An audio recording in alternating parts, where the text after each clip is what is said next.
Hey everyone, welcome to this tutorial.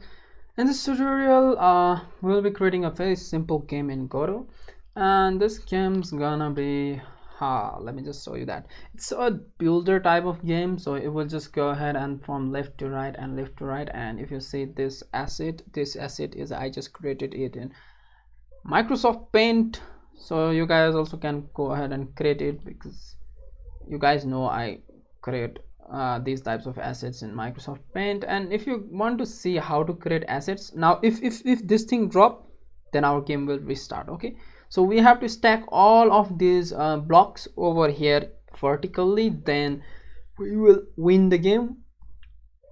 But if we couldn't stack them, then it will just go ahead and crash it up. Right, So we'll bust you need it, I'll bleed it. Geeking off a perkin', bitch, I'm feeling like a demon. Bitch, I came in, drifting on specific game, and this game is pretty interesting. Now for that I will go ahead and run my Godot. Okay, so Godot over here. So now over here in Godot I will just click on new project, go into my specific directory which I created for Godot, and over here I will just select current folder and name it as building tutorial. Okay, so I'll just create a folder and create an edit. So yeah, let's go ahead and create this specific game. Okay, so we are over here now. I will just go into my 2D before I do anything else.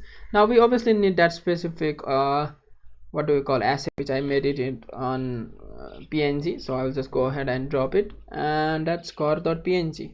So what does a core mean? Core mean house in my native language. So yeah, now we are in this interface. Now let's go ahead and create a 2D scene and name it as main.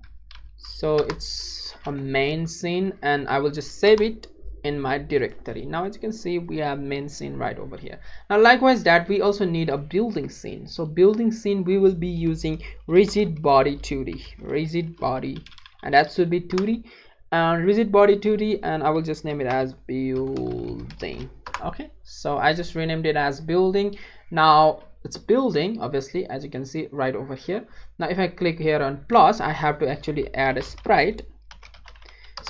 Now inside the sprite I obviously need a texture, so I'll just go ahead and drop this texture, and after that I obviously need a collision shape 2D. And over here obviously what I will do is over here this one, and make it a little big.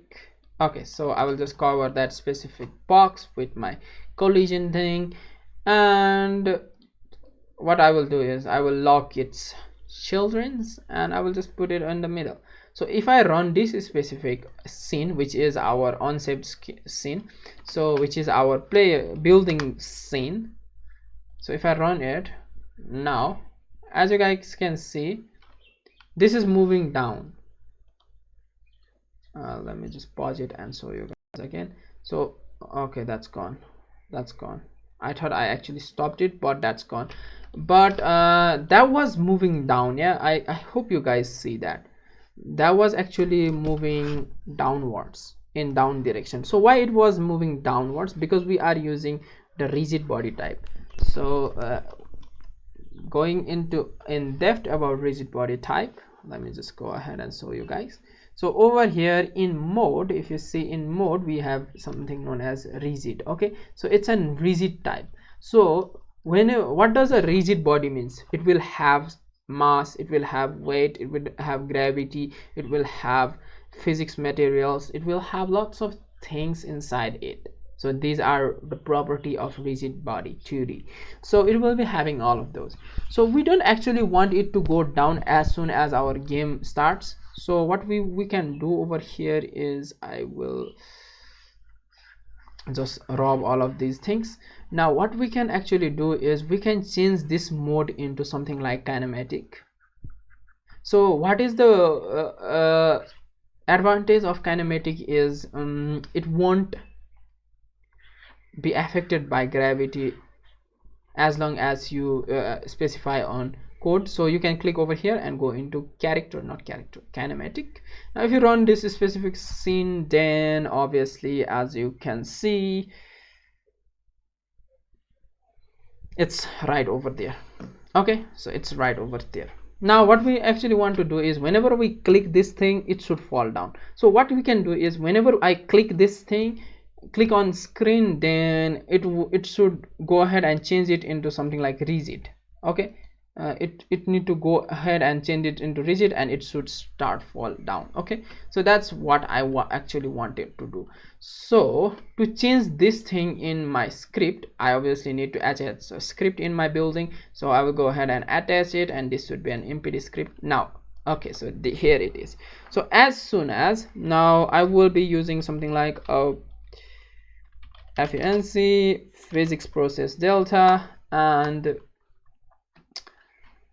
you can even use process only, but I will be using physics process because obviously I have to do other things related with physics. So yeah, over here we can just use something like if input dot is action pressed, not just pressed, is action pressed. Now we have to go into project settings, input map. Now over here we have to add an input. So there is no such an input which will get input from our mouse. So I will just go ahead and right click and add it, and over here in down I will use mouse button, and that will be left mouse button. So whenever I click left mouse button, it should go ahead and fire up this click thing. So whenever that click thing gets fired, let me just right click over here, then we need to change that mode from kinematic to what they called, let me just show you that. Mode equals to rigid body 2D, and that should be rigid. From kinematic it should go into rigid. Okay, from kinematic it should go into rigid. So let me just say you guys once again. So it's right now it's in kinematic. So whenever I click in this screen, then it should change this body into our rigid. So whenever it changes this thing into rigid, then it should start falling down. Okay, so it's pretty simple, not a very advanced thing. So I will just run it. Okay, right now as you guys can see, it's just staying over there. Now whenever I click over there, now as you can see, it starts falling down. Yeah, so I hope you guys understand it.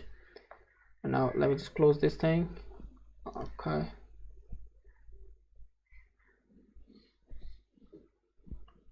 okay, it's not actually closing. I will just hit this stop button. So yeah, now after that what we can obviously do over here is what we can do. Now we have to move this building from left to right and right to left. Now if you see, we have to go at this specific point and we have to return back. So what is that point? You can go into transform and see. It is something like 966 or something like that, 966. And if you go right over here, it's something like 52 or 53. So whenever it goes at that direction and comes back, we have to do a specific thing in our code. So what's that specific thing? We will be let's find it out. Okay, so the first thing we need to do is we need to obviously go ahead and do it on script. So inside a script I will just make a function called move. So it will be responsible for moving that specific platform. So what I will do is I will write if position dot x is bigger or equals to. Now as you guys can as I already have told you guys, it should not go above 966 and it should not go below 52 or something like that. So I will go ahead and make two constant variables, const left limit, and give it something like, what was the left limit? It was something like 52, and const right limit, and constant variables will not even change, 966. So it should be inside those two things. So I will just write like if position dot x is something like from over here, then it should be bigger than x, or left limit, left limit, it should be bigger than left limit, and position dot x. So I am accessing the position, this position, I am just getting that specific position, okay, and just checking if it is bigger or less. If it is less, then right limit. So let me just explain you guys after I do that. If it is this, if it is bigger and less than those limits, then we can actually do position plus equals to 100, or let me just do something like speed and create here a variable called speed, and that should be an export var speed, and for default I will be putting something like 50. Okay,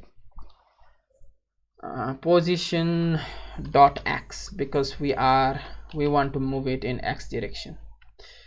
So not this one, I will just run this specific scene. So right now it's not doing anything. Why it's not doing anything? Because I think I forgot to do one thing. I forgot to call this function over here. Okay, so I call that function. Now it should actually move it left to right. See, actually it just moved it very fast. It just goes directly zoom over there. And let me just change its speed. Now you can actually, whenever you use export var, you can actually modify that into inspector, so that's pretty good. Now it's 10. So as you can see, 10 was also a little bit fast, so I don't know, like something like 5.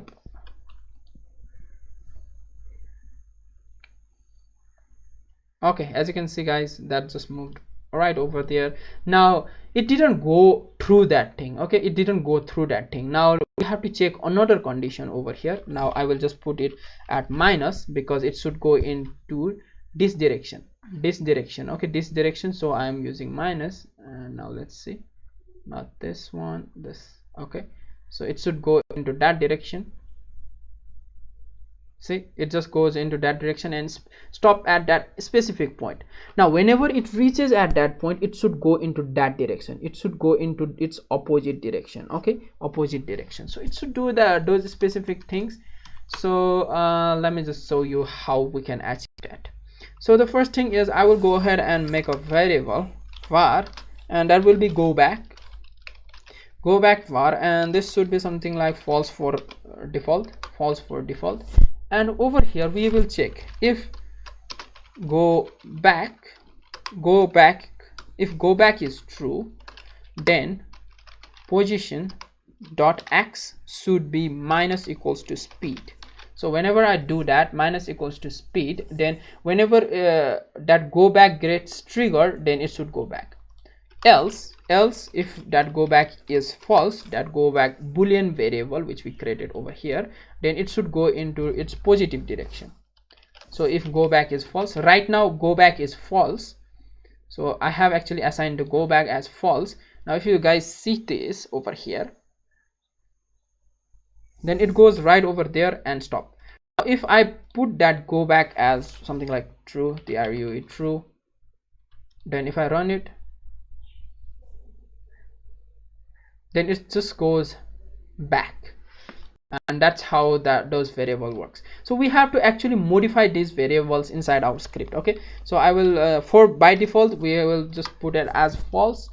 Now over here we have to do specific things. If position position dot x is bigger or equals to right limit, okay, right limit, I will just put it as right limit minus 10. So why am I using this thing? Then go back should be true, equals to true. Now guys, see this, whenever our position dot x gets more than right limit minus 10, why am I using minus 10? Why am I subtracting 10 from that? Because it should I will just show you in a bit, and then it will change it into true, this go back into true. So whenever it goes more than this specific limit, then it will return true, and I will show you why am I using -10. So as you can see, it just goes back.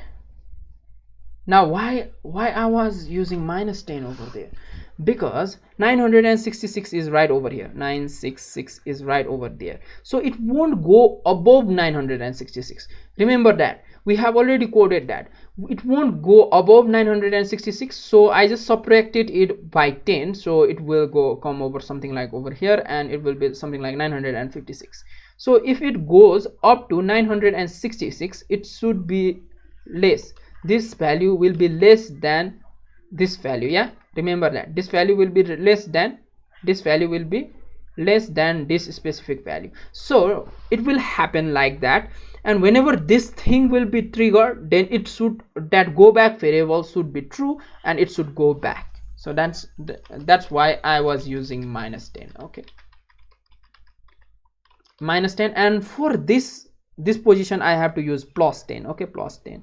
For this to go back into that position, back into that specific position, I have to use +10. It was something like 52, so it should be something like 62. Whenever it reaches, whenever it gets less than 62, it should go into opposite direction. That go back boolean variable should be false. So I hope you guys understand that specific logic. That was just a simple logic, not a very complex logic. Yeah, now let me just go ahead and do that into our script. So I will just copy this specific thing and paste it below. Now over here I will be using elif.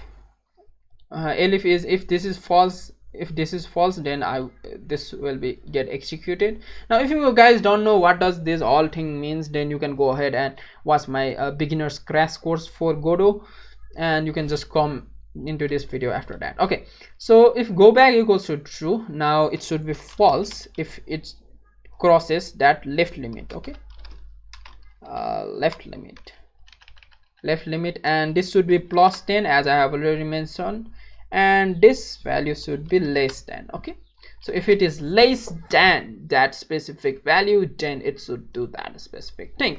Now if you see over here, see, it just goes over there and comes over there.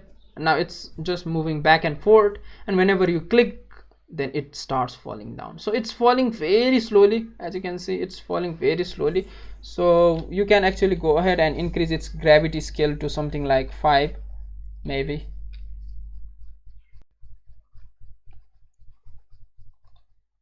Okay, it's falling a little bit faster, or you can even increase the mass, something like 5 in mass also.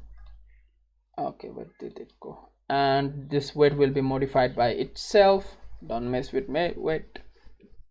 Now I think it should be a little bit fast. Okay, so that was good, and I think that speed is still very fast, so I will just go with something like 2 for now.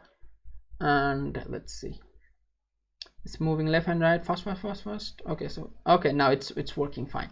So now it's working fine. Now we have to make we have already made this whole thing. Now we have to make something where it should land on, so we will be going into our main level. Now we are going into our main level, so I will be just creating that specific thing. So for that I will be using something like area 2d, and inside that I will be putting something like collision, collision, collision 2d, sep 2d. Okay, and inside that we obviously need an sprite, sprite, sprite, and that sprite will be this specific sprite, or we can just change it with this one.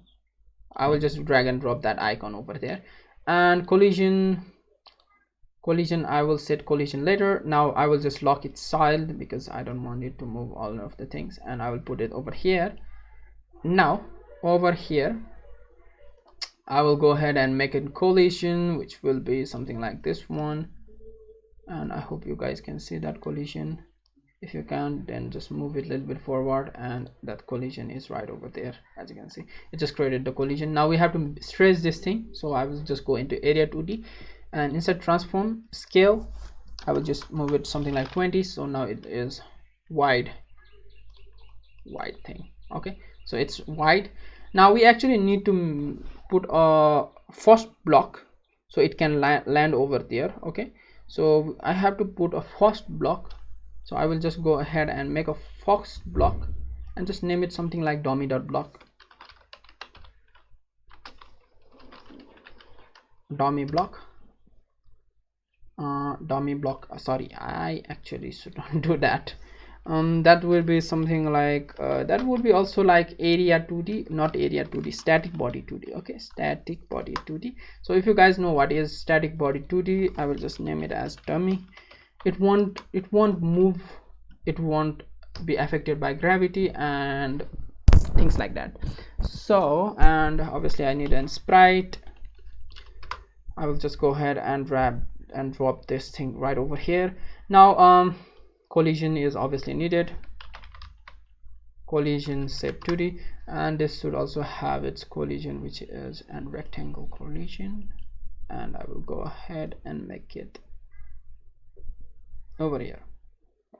What I'm gonna do is I'm gonna move it a little bit upward, because sometimes it actually detects the collision below, because right now, as you can see, I will be collided with this thing if it detects that specific collision.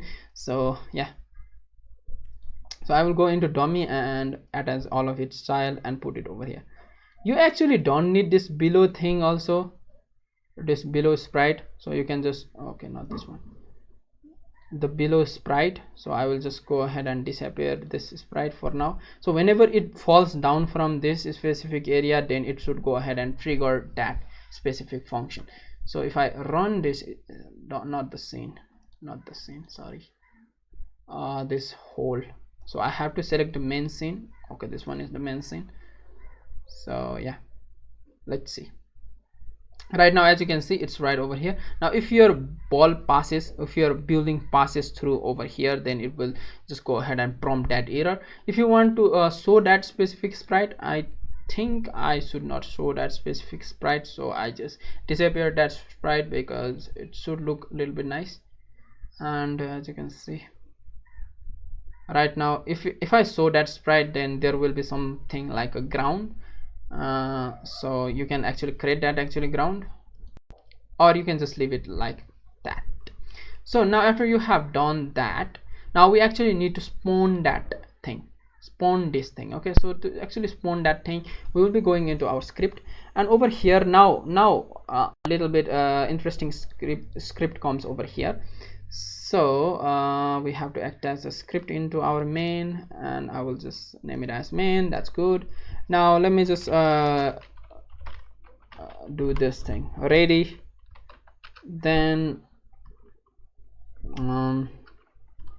now to spawn a specific thing, we can use something like var building building, make an object from that building, load that object. So to load that specific thing, I'll just name it as load, and just drag this building and just drop it over here. Now it has already loaded over there. Now in ready, what I want to do is var instance, I have to make an instance, so building dot instance. Okay, so it will go ahead and make that building instance. Now I can just add that instance into my child node over here inside our node. So just instance. Okay, so once I have done all of these things, if I run it, then it should go ahead and load that specific thing. As you can see, it just loads that thing. Now it just goes back and goes over here. Now if I drop it, then it should go ahead and sit right over there. But over here it's passing through that thing, which I will show you how you can actually fix that problem, obviously. Okay, so before showing how you can fix that specific problem, what I want to do is let me just run this scene again, and let me just show you guys the problem. The problem is, okay, let's come back over here. Okay, so whenever I land over here, see, it just starts moving. Why did it start doing that, you might be asking. So whenever it just landed over there, it starts moving left and right, left and right. So we have to move modify some of these things. So whenever it touches right over here down, then it should actually not move that. See, now if you see this thing, if you go into remote and see over here, the building is rigid body 2D, and if you see over here, if you click this thing, and the mode over here is actually rigid. Yeah, mode here is rigid, but it is actually moving that rigid body. So we actually don't want that.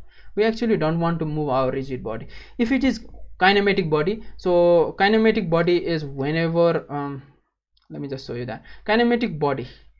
Let me rerun it right over here. So right now, whenever we run it instantly, it is kinematic body, but whenever we click it, it becomes rigid body. So whenever it becomes rigid body, we don't want it to be affected by our script. Okay, so what we can go is go into our building.gd, and what I can do over here is I can just put a check over here. That will be an if statement. So if mode equals to rigid body 2D dot what do we say, mode kinematic. If it is mode kinematic, then what we want to do is we want to move. Okay, so we want to move. Okay, so that's, I hope you guys can understand. So it will just run this move function. This move function will only run if our body is kinematic. So it should actually fix our problem. So let me just go over here, wait for a while. It should go over there, and let's wait to come it back, and let me just drop it over there. Yeah, now it's not moving. That's good. So yeah, we have actually done that. Also we have actually corrected that error also. Now I don't think so we have anything to do over here, so we have to do a little bit thing over here, but we will be seeing it later. Okay, so now as you can see, guys, we have to spawn another object. Okay, we have to spawn another object. So what I'm gonna do is I'm gonna be using a global. So what's that? Global or singleton. If you go over here in auto load, then you can use something like an auto load. That script, you need to make a script, by the way, new script, and this will be, I will just name it as global.gd, and I will go into my project settings, and inside auto load I will give the part of my global gd, and as you can see global gd, and I think I actually did it. It just closes it automatically. Okay, so I have to click here add, and the name of that global is global. Yeah, you have to remember this name. Okay guys, and you have to enable the singleton, and I think you are ready to go. So what we need to do is inside this script, inside our script, we only need to make a variable, which is variable something like spawn spawn variable, and by default it will be true. So I will just make it true for now, and we just need to contain this specific variable, because we need it to be accessed by both of our script, this script also, this script also. So both of these scripts can access this global variable, and this global variable will be running until your game closes the game. Okay, so it will keep on running throughout the whole game. Okay, so I can just put it something like that. And over here in our main.gd, now we have to modify some of the things inside our main.gd. So we actually need to load it, and I will just copy this instance thing, and I will just make a function called load, and just put it right over there so you guys can see it clearly. So now what we have to do is if global global, we are accessing that global dot spawn, I think global.spawn, yeah, global.spawn, is that correct? Yeah, it's correct, but it's not actually giving me that specific thing. So if global.spawn, okay, so yeah, it's working now. So if global.spawn, if this is true, if this variable, this is a global variable, if that global variable, the main variable is true, then we can load. Okay, we can load. If it is saying you can spawn it over there, then you can actually use that, and it is saying okay, you can actually spawn that thing. So right now it's giving me error. Why it's giving me error? If global.zl, oh, I think I misspelled the name, guys. As you can see, go ball. Sorry for that. I actually misspelled that name. I just named it as go ball. I think I could rename it. Rename global. And I was saying why it wasn't working. So let me just go into project and over here global. So I think I will just delete it and launch it once again. Global. I sometimes misspells, guys. So yeah, now I think it should work. Global. So yeah, global, if that spawn variable is true, then we have to actually load it. So if I run this specific thing now, right now, okay, so it is spawn, spawn. It's not m, it's n. I keep on misspelling, guys, sorry for that. Now it's giving us access to spawn this thing. Now if I drop it, then now it's false. That specific thing is false. But over here we will be that specific thing is false, because that isn't false, but it just runs add ready only once it will load it. So we have to put it inside something like func physics process. But before doing that, let me just make another thing over here. So is, as you can see, guys, let me just get my pen. So okay, so whenever this block falls down and collided with some block, so it could collide with this block, okay, so if it collided with this block or any kind of block, okay, so whenever this block collides with any kind of block, then another block should spawn over here, okay. So whenever it goes down and collided with this block, then there should be another block spawned right over there. So we can do that by detecting the collision of that rigid body. So what I will go is, I will go into building, and inside this building we obviously have this also obviously have a property called rigid body, and over here we have to do some modification. Sorry, not this thing. Oh, why are you messing me up? Okay, so inside building, let me just move this pen right over there. Now as you can see, there is something known as contact monitor. You have to turn it on in order to detect collision, and you have to put it something like 1. Whenever it contacts with 1 or more than 1, then it will get fired. Now after you have done that, you have to go into node and go into body entered, and click that thing and connect it with our script, which is building script, its own script. Now as you can see, we have got this specific thing. So whenever it collides with that specific body, now you have to remember this, guys, okay, whenever you collide with that specific body, then you have to change that specific spawn to true, okay. So like global.spawn equals to true true. So whenever you collide with that specific body, then it should go ahead and turn it true. Now let me just run it and show you guys. But before that, it won't happen anything, because before that we have to write some code. So we have to make a variable called collided, and by default it will be false because it's not collided. So then if not collided, okay, if not collided, then it need to spawn another object, and it need to change that collided variable, collided collided variable to true. So see, guys, whenever it collides with that specific thing, then it will go ahead and change that spawn variable to true, then that will spawn another object, and we have to check this collided to true, okay. So why, you might be asking, why am I doing this collided to true? Because it should not check collision more than once, okay. So what do I mean by that? So remember, whenever that ball is falling down, okay, so that ball is right over here, okay, that box is right over there.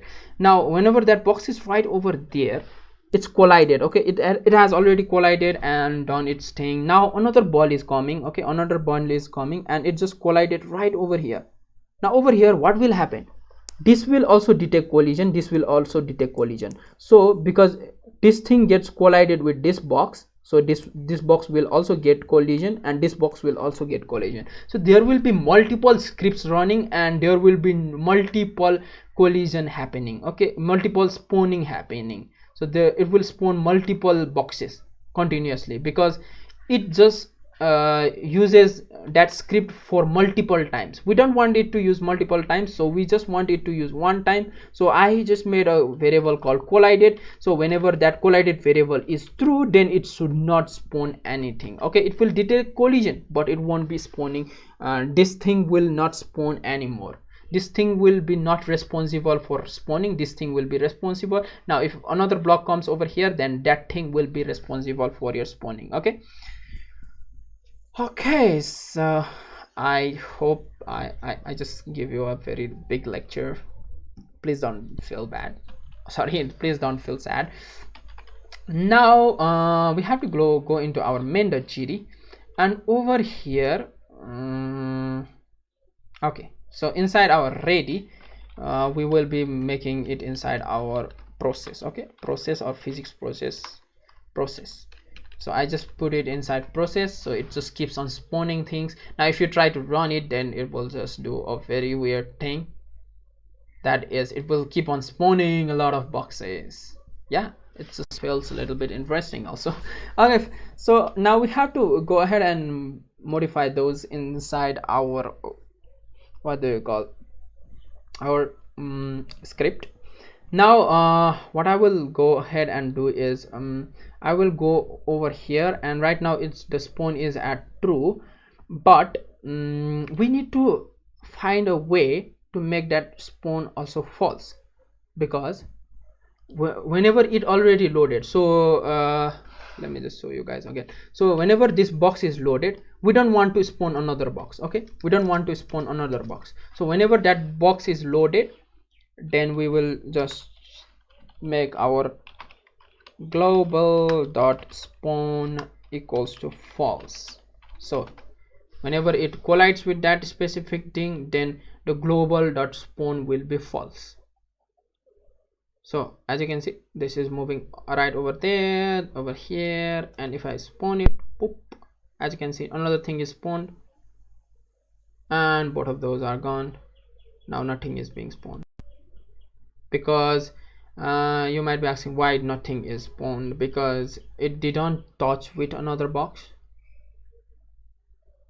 So let me just show you that, because I actually accidentally fall down. Right, I'm pretty bad at my game. Okay, let me just show you one more time. Okay, over here,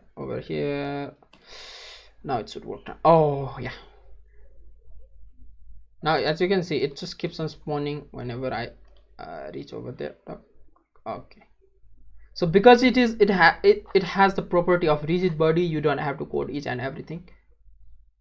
Okay, so that's good.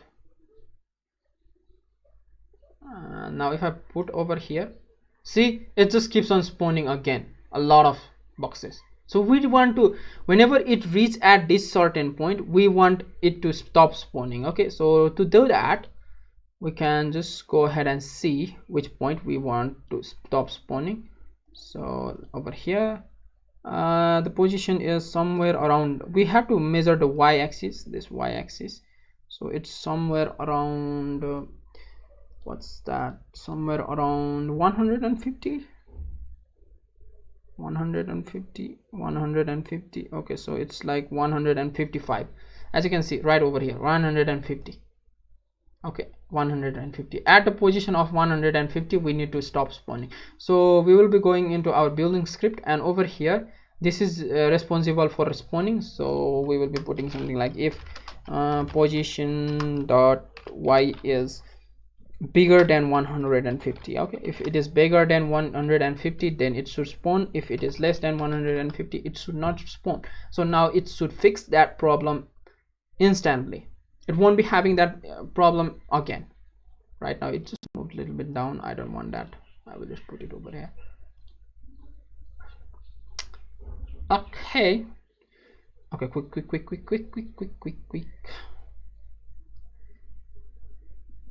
Wee, but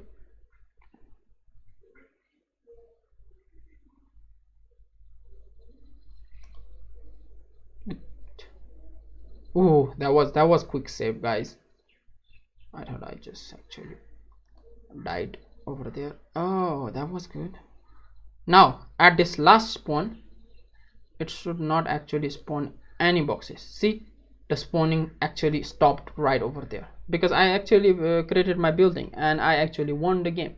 So right over here in this specific script, now you have to put something like else, then you can just print something like you won. Okay, so you can put you won, or you can just put the game over screen also. I hope you guys know how to do that. Okay, so after that we have actually done that. Now there's another problem because we are not getting rid of any kind of problem, and as you can see, whenever I do that, then it just falls exactly all the way down from that.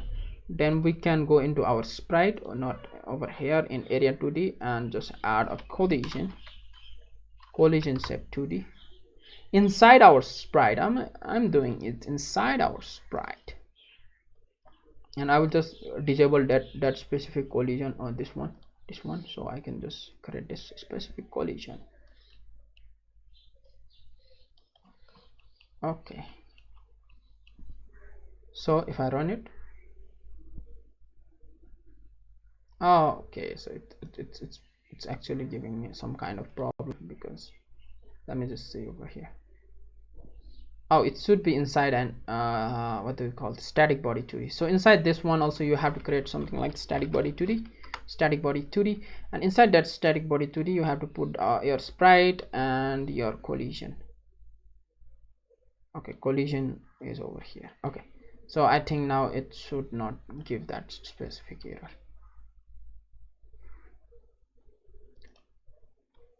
See, it's actually collided over there also. So now we have to make the game over function also over there, which is whenever you touch over here, then it should actually prompt game over. So you will be using this area 2D. Okay, so go into area 2D, and over here you have to search for area body entered. Okay, and you have to connect it to main. Okay, so if your body has been entered, okay, so if it touches with that specific thing, then you need to print something like fail. Okay, fail. Okay, so now as you can see, it just fails, prints the fails automatically over here. That's a little bit problem. It just fails automatically, but if I fall this down, it's still printing fail. So it is actually printing fail 2 times. Why it is printing fail 2 times? Because as you can see, we have 2 collision at the same place. So this one is also at here, and this one is also at there. So both of those are at same place, so we have to use something known as max or layer max. Now let's go inside over here, and inside our layer names 2D physics, and let's go ahead and give a name for layer 4, and that will be game over, or something like that. Game over. Okay, so I just named it as game over. Now if you go into what we need to do is we need to go into this collision shape, which is not that one, sorry, this one. If you guys know the difference between these two, this is from our static body 2D, which is used for colliding, and this is for detection of our collision. So we have to put this thing into another max. Okay, so over here, where did it go? Over here, sorry, not over here, in static body. Now over here in collision, you have to go ahead and put it in a layer, something like layer 3, which is game over, and just disable this one, and put the max also over here in game over. Okay, so now if you try to run it, then it should not actually prompt that error. It should not prompt that error, but it just keeps, oh, it didn't actually stop that. It actually showed fail, but it didn't actually stop that. So what we can do is we can even put this marks over here and let's check it. Okay, see, it's now again showing that fail thing. So what you have to do is you have to put it in layer 4 and you have to go into building this specific, and over here in collision you want it to collide with our layer 4 also. This one also we want it to detect collision and collide, so we will be activating both of those in this character because it should detect both of those. And the first one, okay, so now I think it should work. Okay, I actually run that specific scene. This video is being big, I actually know, and as you can see now it is showing us fail. So now let's do the thing, let's restart the scene whenever we fail, but let's put a timer because we don't want it to instantly fail. So timer timer, and let's give it something like 2 seconds for that timer. And let's go into our script, and I will just drag and drop this timer into our script, and over here I will just move these things and just put the $sign $timer timer dot start. Okay, start. So whenever we reach at that ground, that thing, whenever we collided with that ground, then it will start that timer. And whenever this timer, as you can see, this timer gets timeout. Okay, timeout, we will connect it right over here, and whenever that thing got timed out, then we need to do something like get tree dot change scene, and we will need to reload our main scene. Okay, so I hope you guys understand, because I am putting a timer over there because I don't want it to actually restart instantly, so I just placed it over there. Now if I put it somewhere over there, as you can see, it just restarts our game. So whenever it restarts our game, there is no block, remember that. So to fix that problem, we have to go into our func ready, ready. Whenever our scene gets ready, then our global dot spawn should be true. Okay, so whenever our scene gets loaded, the spawn should be true.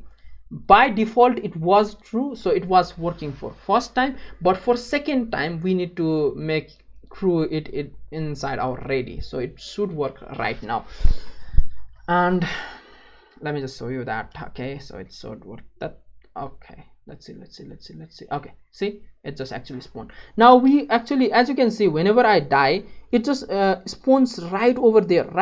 We want to randomize it. Okay, we want to randomize that where it spawns. Okay, so to randomize that, we have to go into our building script. Now over here in our building script, we have to randomize it. So to randomize it, I have a very nice method to randomize it. So we will just go ahead and make an var and random number generator. Okay, rng. Okay, and random number generator, I'm just making and object of random number generator, so new. Okay, so random number generator has been done that, and we need to do it into ready function. Okay, func ready. Whenever our whenever our that spawn things get ready, we need to randomize it. So first we will just go do rng.randomize, because we need to randomize our this thing, a random number generator, so it just generates the random number, and we need to random num, making a variable for random num. So rng, now to generate the random number, rng randf, and we will be giving it a range. Okay, so we'll be giving it a range to spawn it from, so that will be our left limit plus 10. I'm using plus 10. Okay, because it should generate, you have to put this specific thing, so it just works fine, so all of our code works fine. Okay, so rict right limit minus 10 or 10.0. Okay, so now we have actually got our random number from that specific point, from those two specific point, in the range of those specific point. Then we will just modify our position, position position dot x equals to random num. Okay, so we will just put it at that random num. So it should actually work fine, because why shouldn't it? So as you can see, it just spawns right from here. As you can see, now it spawns right over there. If I drop it, it spawns right over there. And now let's see, it spawns right over here. See, it's spawning it randomly. Okay, so if I put it over here, it spawns right over there. Now you can even randomize the direction, this direction. Okay, so you can actually randomize those direction also if you want, but I don't actually want right now. So you can actually do that. That's an assignment for you guys, and I hope you guys like this tutorial. So I think this much for this tutorial. You can even create a start menu and a game over screen to restart the whole thing. But in this specific tutorial, it has been around 51 minutes. It's gonna be 1 hour tutorial, but remember that we learned a lot of things. Like from randomizing things, from doing lots of things. Mainly we learn about globals and singletons. We learn about lots of things, so that was quite fun. So I hope you guys understand it. If you have any kind of question related with Godot, then you can just post it down. And I hope you guys are liking my tutorials of Godot. I hope. Thank you for watching.